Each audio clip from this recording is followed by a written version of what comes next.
नमस्कार दोस्तों, मैं हूं आपका दोस्त, आपका होस्ट आर के, और आप देख रहे हैं आर के ट्रेडिंग। सैटरडे का दिन है दोस्तों, 3 फरवरी 2024, और यहाँ पर एक एजुकेशनल वीडियोस लेकर हाजिर हूँ। मेरे कमेंट सेक्शन में एक सवाल आया था कि बॉन्ड क्या होता है। देखिए, बहुत ही बेहतरीन सवाल है। अच्छा, चेहरे पे लाइट आ रही हुई, ये धूप है ना, तो धूप में थोड़ा सा बैठा हुआ हूँ। जाड़े की सुबह की गुनगुनी धूप, जिसको कहते हैं कुछ लोग गुलाबी धूप भी कहते हैं, नहीं गुलाबी ठंड, उसका थोड़ा सा धूप सेक रहा हूँ। तो इसको इग्नोर करिएगा, धूप को, शब्दों पे ध्यान दीजिए। बॉन्ड क्या होता है ना, बहुत ही अच्छा सवाल था, और ये सारे नए लोगों को जानना भी चाहिए, समझना चाहिए। बहुत सारे लोग तो ये भी नहीं जानते कि ETF क्या होता है। तो ETF का वीडियो तो ऑलरेडी मेरा डाला हुआ है, आप जाके चेक कर सकते हैं मेरे चैनल पर। लेकिन बॉन्ड क्या होता है, ये सवाल बहुत ही अच्छा है। बहुत सारे लोग जानना और समझना चाहते हैं। सुनते सारे लोग हैं, समझते बहुत कम लोग हैं, और यूज तो एकदम नील बटा सन्नाटा। देखिए, अगर 100 लोग सुनते हैं तो उसको 10 लोग समझते हैं, और उस 10 में से कोई एक लोग होता है जो उसको अप्लाई करता है, ठीक है, यानी कि उसको खरीदता होगा या रखता होगा। तो बॉन्ड क्या है, पहले इस पर बात करेंगे। हो सकता है एक वीडियो में ये कवर ना हो, कई वीडियो हमें इसके लिए लाना पड़े, तो मैं लाऊंगा उसके लिए धीरे धीरे, कोई बात नहीं, ठीक है। तो सबसे पहले हम समझते हैं कि बॉन्ड क्या है। तो बॉन्ड मतलब क्या कहते हैं, जैसे आपने, हम लाइफ से लेते हैं एग्जांपल, है ना। सबसे पहले अपने नॉर्मल लाइफ से समझते हैं कि जब आप कोई क्राइम करते हैं, जुर्म करते हैं, या कोई भी चीज़ होता है, दो व्यक्तियों के बीच एक समझौता, तो कहते हैं कि तुम बाद में अपने बात से मुकरोगे तो नहीं, है ना। क्या बोलते हैं, अच्छा तुम लिख के दोगे ये बात, ये कि तुम ऐसा नहीं करोगे, बॉन्ड भरोगे इसके लिए। तो कोई कहता है ना, अच्छा लाओ बॉन्ड भर के दे देते हैं तुमको, हम अपनी बात से नहीं मुकरेंगे। यानी कि अपनी किसी एक चीज पे सहमति हो जाना, और उस सहमति हुए सौदों से नहीं मुकरना, उस सहमति हुए बातों से, जो उस बातों में हम जिस चीज को एग्रीमेंट हम एग्री किए हैं कि हम ये काम करेंगे, भविष्य में हम इस काम से नहीं मुकरेंगे, तो हम उस जिस चीज में कन्वर्ट करते हैं या जिस चीज को कागज पे उतारते हैं, उस शब्दों को और उस समझौता को, उसको बॉन्ड कहते हैं। लेकिन ये कंपनी के लिए या स्टॉक मार्केट में क्या होता है, इसका मतलब, तो इसको स्टॉक मार्केट में अगर बात किया जाए तो ये एक तरह का कर्जा होता है, डेब्ट। क्या होता है, कर्जा। ये कर्जा हमारे लिए नहीं होता है, ये कर्जा आपके लिए नहीं होता है, बल्कि ये कर्जा कंपनियों के लिए होता है।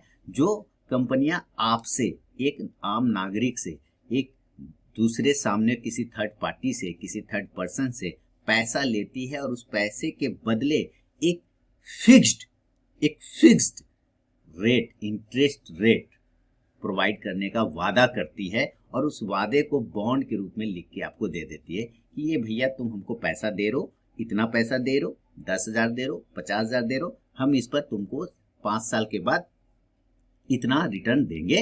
ये फिक्स्ड है, इससे कम नहीं होगा, ठीक है, इससे ज्यादा भी नहीं होगा और इससे कम भी नहीं होगा, इतना तुमको मिल जाएगा।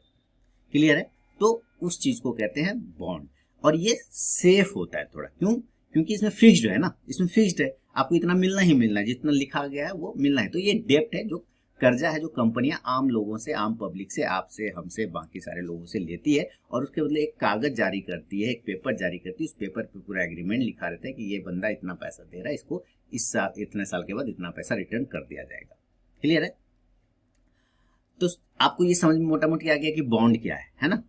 और इसको जारी कौन करता है। अब जैसे कि कुछ मेरे पास मान लीजिए 2 लाख रुपए है, अब मुझे ये समझ में नहीं आएगा कि भाई मैं बैंक में जाके FD करूं कि क्या करूं, या स्टॉक मार्केट में लगा दूं। तो स्टॉक मार्केट में जैसे लगाते हैं तो थोड़ा सा रिस्क हो जाता है ना, गिर भी जाएगा, मर भी जाएगा, खत्म भी हो जाएगा, पड़ा भी रहेगा, हो सकता है कम हो जाए।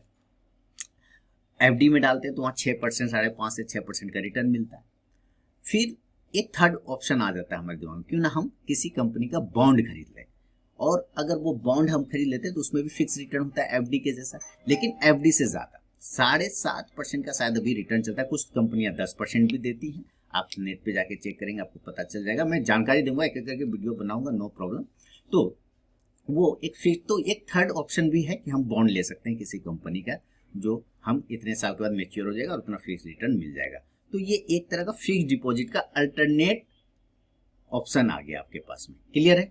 ओके, अब ये चीजें तो हो गया। अब ये बात है कि आखिर ये बॉन्ड इशू कौन करता है। किसी से तो हम लेंगे बॉन्ड, किसी से तो खरीदेंगे, तो कौन इशू करता है। तो देखिए, 2 पर्सन है जो बॉन्ड इशू करता है। अब इसको समझेंगे 2 पर्सन। पहला कौन, कंपनी, और दूसरा कौन, गवर्नमेंट।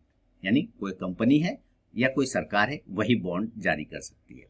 कंपनी में भी दो तरह की कंपनी, एक प्राइवेट और एक पब्लिक, यानी कि एक गवर्नमेंट सेक्टर की कंपनी होगी और एक पब्लिक सेक्टर की कंपनी होगी। और गवर्नमेंट में भी कौन होगा, दो तरह का गवर्नमेंट, एक स्टेट गवर्नमेंट होगा और एक सेंट्रल गवर्नमेंट होगा, यानी कि इसमें से कोई भी बॉन्ड जारी कर सकता है, चारों कर सकता है, समय समय पर करता ही रहता है।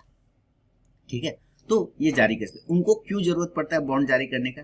जाहिर सी बात है, सड़क निर्माण करना है, पैसा चाहिए, रेलवे लाइन बिछाना है, पैसा चाहिए, बहुत सारा विकास कार्य करना है, डेवलपमेंट का प्रोजेक्ट करना है, पैसा घट रहा है, तो वो क्या करता है, आम पब्लिक को हिस्सेदार बना लेता है कि भैया हमको आम पब्लिक से ही पैसा ले लेते हैं और इस विकास योजना को पूरा कर लेंगे और इतना साल के बाद उस पब्लिक को हम पैसा दे देंगे।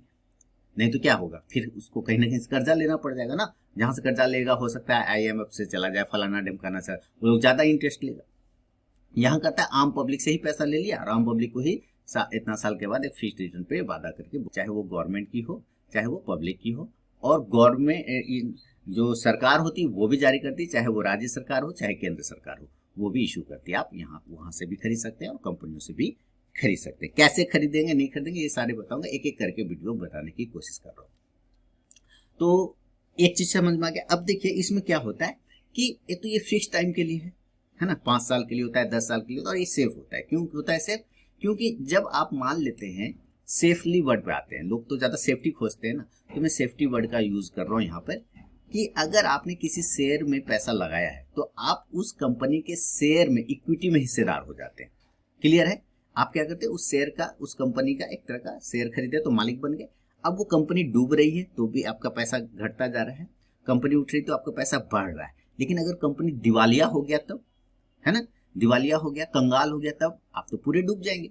तो उस अवस्था में जो सरकार आदेश देती है, कंपनी अगर दिवालिया हो रही है, NCLT में चली जाती है, तो वहां पर कंपनी को बोला जाता है कि भैया शेयर धारक, जो आपने शेयर जिन लोगों ने आपके शेयर खरीदे हैं उसका पैसा तो छोड़िए बाद में दीजिएगा, लेकिन जिसको जिसको आपने बॉन्ड जारी किया है, जिन लोगों ने आपसे बॉन्ड खरीदा है, पहले आप उसको पैसा चुकाइए।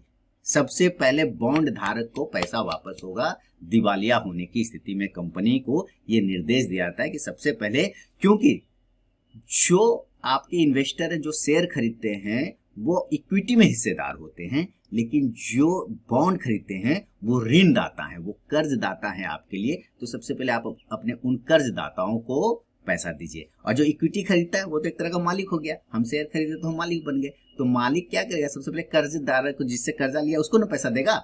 तो पहले बॉन्ड धारक, जो बॉन्ड लिया रहता है जो लोग, सबसे पहले दिवालिया होने की स्थिति में भी सबसे पहले कंपनी उसको पैसा वापस करती है। इस वजह से मैंने यहाँ थोड़ा सेफ वर्ड का इस्तेमाल किया। ये सारे आपको सारे ये ओपन सोर्स में अवेलेबल हैं, ये सारे आपको पब्लिक डोमेन में अवेलेबल हैं, ये सारी बातें आप चेक करें, आप ज्ञान ग्रहण करने, नॉलेज देखें, आप नेट पे जाएं, आप कुछ भी करें, आपको ये सारी चीजें पता चले। और ये टीवी सब पे भी आता रहता है। मैं ऐसी कोई भी बात इसमें नहीं बता रहा हूँ जो मैं अपने से जोड़ के बता रहा हूँ, जो है लिखा हुआ, जो है देखा हुआ, जो है चीजें चलती है जिस तरह से, वो बता रहा हूँ। तो 2-3 चीजें आ गई बात कि कोई भी जारी कर सकता है, चाहे वो पब्लिक कंपनी हो, चाहे प्राइवेट कंपनी हो, चाहे कुछ राज्य सरकार हो, चाहे केंद्र सरकार हो। ये एक तरह का डेप्थ है। 2-4 पॉइंट इस वीडियो में सीखे हैं जो, वो समझिए।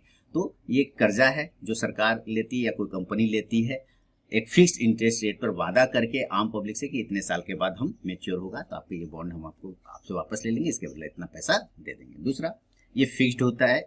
दूसरा, ये सेफ होता है। सबसे पहले दिवालिया होने की कंपनी में बॉन्ड को वाले को ही पैसा वापस होगा, सबसे पहले दिया जाएगा।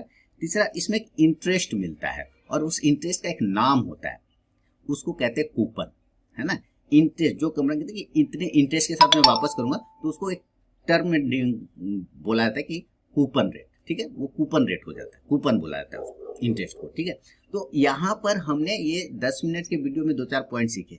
इसके बाद जो वीडियो आएगा उसमें मैं बताने की कोशिश करूंगा कौन जारी, माने किस किस तरह का बॉन्ड होता है, कैसे आप बॉन्ड को परचेज कर सकते हैं, कैसे रिडीम कर सकते हैं, और क्या क्या इसमें और कंडीशन लगते हैं, ये सारी चीजें मैं बताऊंगा। तो जुड़े रहिए और आप देखते रहिए आरके ट्रेडिंग। बहुत बहुत धन्यवाद दोस्तों।